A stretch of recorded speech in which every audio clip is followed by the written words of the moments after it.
I'm Dr. Ken Landa. Let's talk about Xeljanz. It's the first oral disease-modifying drug to treat rheumatoid arthritis that's been approved in the past 10 years. Gained access by the Food and Drug Administration here in the United States in November of 2012. It's an oral medication. You take one pill twice a day with or without food. And as a matter of fact, to make matters even easier for you, the drug company Pfizer brought it out as a one-a-day pill. They did that in March of 2016. You don't take this drug as the first step. You take it after other medicines have failed. Well, even though it's approved here in the United States, in Europe it's not approved. They evaluated the drug and they said in 2013, no, it doesn't seem to work nearly as well as people suggest. It doesn't stop the disease activity. It doesn't seem to stop the joint destruction. So the drug company asked the equivalent of the Food and Drug Administration over there to reevaluate, and they did. And they said, no, we kind of agree with our first conclusion. They said the drug can lead to infections, and some of those infections can be very severe. It can lead to liver damage. It can lead to an increase in the blood lipids, cholesterol. It can cause cancer, and it seems to be associated with some perforation of the gastrointestinal tract. Well, the company has again persisted, and now as late as June 2016, they've asked for reconsideration yet once again. The drug's an immunosuppressant that competes with Humira and Enbrel and Remicade. It's principally for treatment of rheumatoid arthritis, a condition that can affect somewhere around 1% of the adult population, so somewhere between 1 million, 1.5 million. Rheumatoid arthritis not only affects the joints, but also can affect other areas, other tissues in the body.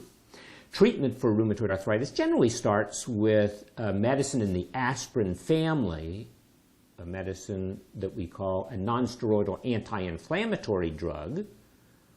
And if that doesn't seem to work, then we go to Plaquenil, or we go to sulfasalazine, or perhaps some of the other medicines like Arava.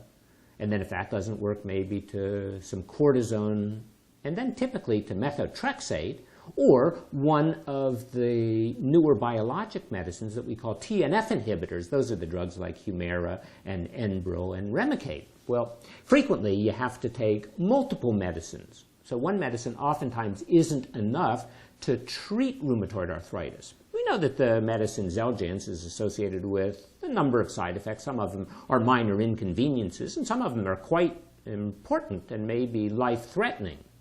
Can cause upper respiratory infections, urinary tract infections, nasopharyngitis, diarrhea, hypertension, headache.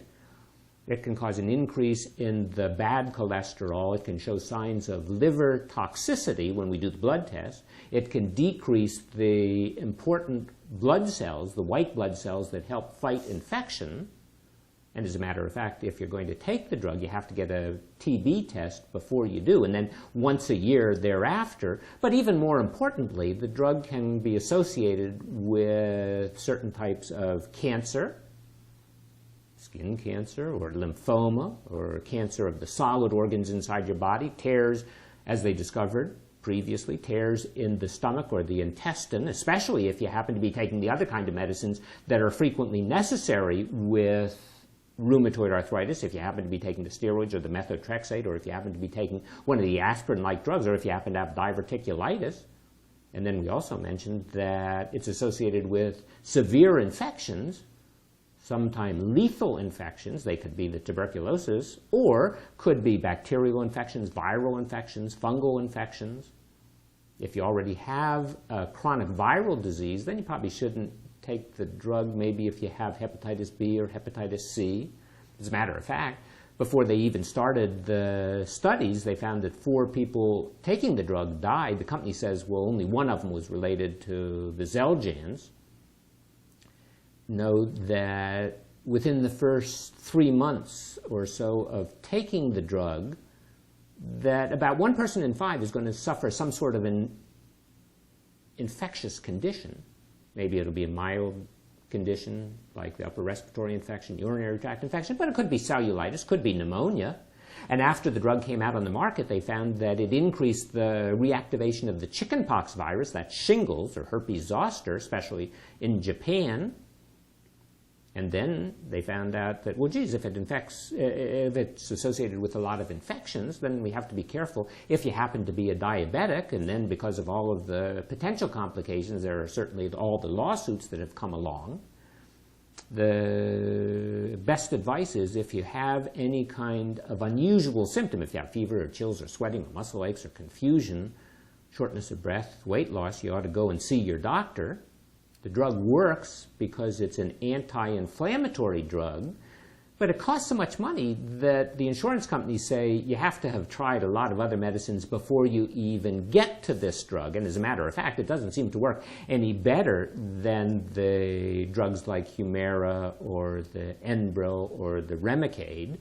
When these drugs are brought to market, they have to go through the Food and Drug Administration that looks at what's known as the ACR20. ACR stands for the American College of Rheumatology, and they have a very low bar. What they say is the ACR20 is 20% improvement. If you have 20% improvement, they consider that good. But if you have 20% improvement, that doesn't seem like it's all that great. So 20% improvement as far as swollen joints, 20% improvement as far as tender joints, and then it all depends on how you feel. Well, remission typically is not in the cards. So even though somewhere around 60 or 70% of the people get 20% better, if we look at what's the likelihood of getting 50% better, well, it's less than 40%. And if we look at the likelihood of getting 70% better, well, it's only going to be about 20%. Originally, the drug company Pfizer thought they had a major blockbuster that was going to sell about $3 billion a year, but that assumed that they were going to have Europe on board. Well, the drug is approved for rheumatoid arthritis here in the United States. They tried to get it approved for psoriasis, but the Food and Drug Administration turned them down and said it's too toxic and it doesn't seem to work very well. They were investigating it for Crohn's disease or regional enteritis, an inflammatory bowel disease. Doesn't seem to do very well there. Maybe it works a little bit in ulcerative colitis. They're trying to get approval for ulcerative colitis in spite of the fact that remission occurs in only 16 to 18% of the people. That doesn't seem very impressive, especially when you get about an 8% improvement with just a placebo. Some people have suggested that the drug might be helpful if you have whitening of the skin, condition we call vitiligo, or if you lose all of your hair, alopecia universalis. But again, the drug is too expensive and too toxic. Well, we know that when the drug first came out, it was about $2,000 a month or $24,000 a year. But because of the ability of drug companies to raise the price, they actually did. So if you go to Walgreens right now and ask for a month's supply of Xeljanz, and you pay cash for it, you will pay $4,000. $4,000 for the drug. Seems awfully expensive for a drug, especially when another potent drug would be methotrexate. You could take that for about $8 a month, or the Plaquenil you could take for about $25 a month. So the question is Xeljanz really a significant improvement for a significant number of people? And the answer is the drug is very expensive. The drug is associated with significant potential for toxicity, some of which can kill you. And yet the drug company is spending hundreds of millions of dollars to advertise it as the answer to rheumatoid arthritis. But guess what? It isn't. Anyway, thanks for watching. I'm Dr. Ken Landau.